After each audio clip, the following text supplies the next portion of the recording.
view. We have no hate for them. They've been lied to. They've been deceived. The next speaker coming up here today, I think he used to hate me, didn't you?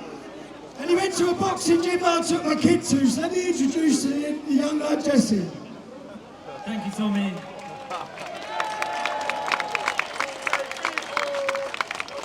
Hello, everyone. I want to say I'm very grateful for Tommy for having me on here. My name is Jesse Clarke. I'm from Hertfordshire, Hemel Hempstead, just 20 miles up the road. And as Tommy said, well, first of all, actually, I know it's hot today, but this isn't a suntan. I'm actually half Egyptian, and my mum's English and Irish. But I'm British.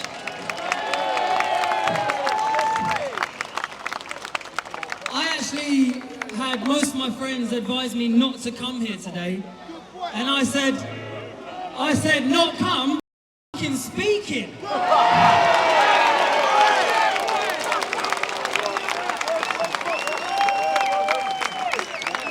They advised me not to speak because I am fighting in a boxing match on Misfits on the 31st of August in Dublin. I'm fighting against Prince Nazim Hamed's son, Sami Hamed.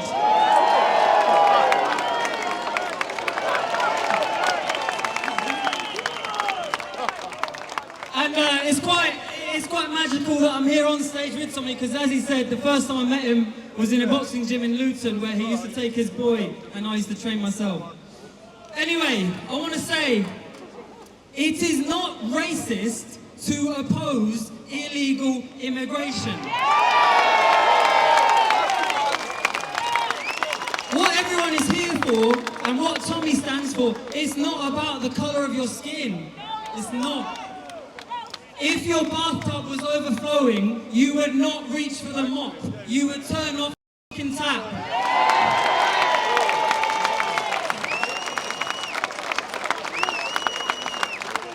I've had the fortune of travelling around the world. My wife is in Tanzania. I've based myself out in Tanzania.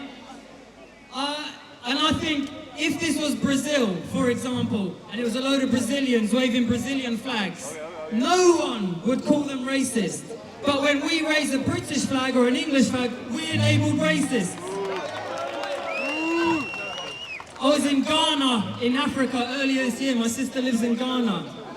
Ghanaians really don't want Nigerians coming over the border, but no one calls Ghanaians racist for that, or prejudiced, or discriminatory, because it's not. We have to put our country first. Now, there's a quote, one of my favourite quotes by Mark Twain. It is easier to fool people than to convince them that they have been fooled. So I did used to hate Tommy when I was about 15 or 16, I'm 29 now. I used to hate Tommy, and I've got two types of friends.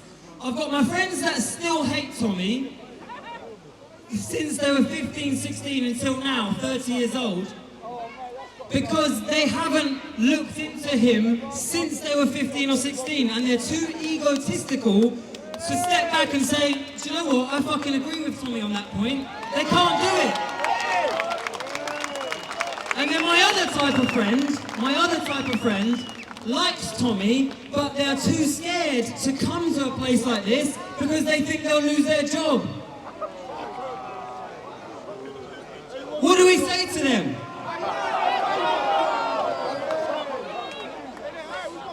Now, another thing I want to mention is, I don't know how many of you are familiar with the infamous radical Islamist bully, Mohammed Hijab. So those of you who don't know, he's about 6'5", he's a bully, he goes around university campuses, he's always on Speaker's Corner in Hyde Park, and he bullies people into Islam, basically. And there's a video going around of him online right now saying, if a 13-year-old girl's hips are wide enough and her breasts are big enough, it is okay to marry and have sex with her.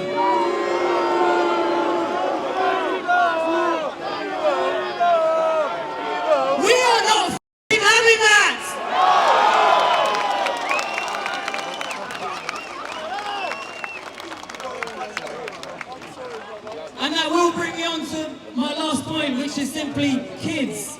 Leave our kids alone.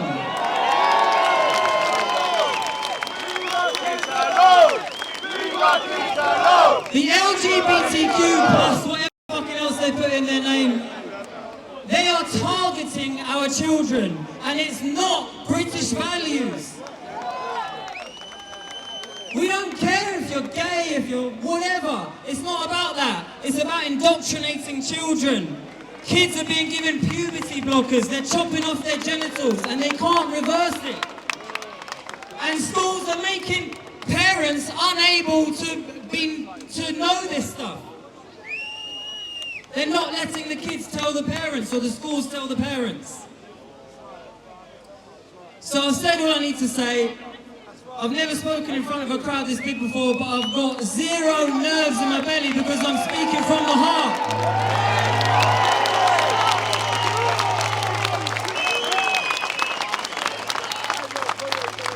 And I've just remembered, I wanted to say to all my friends that I went to school with or whatever, who still don't like Tommy Robinson or hate him, he was the only person in this country that stuck up for those young girls in Rotherham and other places when they were being raped.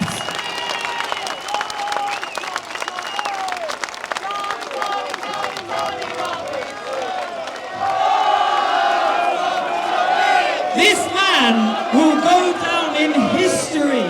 I promise you all, when we are all dead and buried in 100 years' time, they will read about Tommy Robinson. They will speak about Tommy Robinson. And you are all here today in front of him. You're lucky, but he's one of us. All right, guys. Thank you very much. Jesse Clarke on Instagram and TikTok. Jesse